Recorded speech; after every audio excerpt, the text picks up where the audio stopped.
تخيل أن العراق كان ممكن يمتلك مرصد فلكي على مستوى المنطقة وعلى مستوى العالم.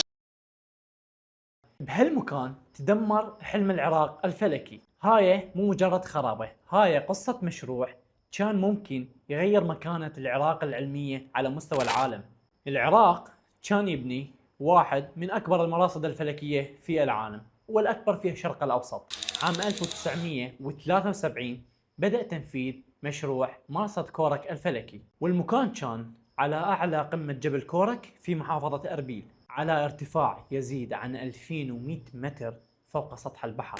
واختيار المكان على قمة جبل كورك في محافظة أربيل أبد ما كان عشوائي. صفاء السماء، انخفاض التلوث الضوئي، هاي الأمور خلت الموقع مميز وخلته من أفضل المواقع في المنطقة. المشروع بذاك الوقت كان بأجهزة متطورة. عندك تلسكوب بصري بقطر 3.5 متر، وعندك تلسكوب راديوي بقطر 30 متر، وغيرها من الأجهزة المتطورة في مجال الفلك. الهدف كان واضح، أن العراق يصبح مركزا إقليميا وعالميا للأبحاث الفلكية. لكن للأسف هذا الهدف وهذا الحلم وقف بيوم وليلة.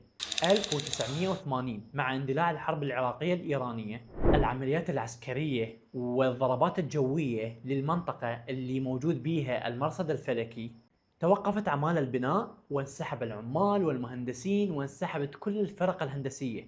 وخلال الحرب انضرب الموقع بقصف جوي، وهذا الشيء دمر أجزاء من البناء ودمر الأجهزة اللي كانت موجودة بالموقع، ليبقى مرصد كورك الفلكي رمزا علميا لم يكتمل. وإطلاله تروي قصة حلم كان ممكن يخلي العراق من ضمن الدول الرائدة في علم الفلك.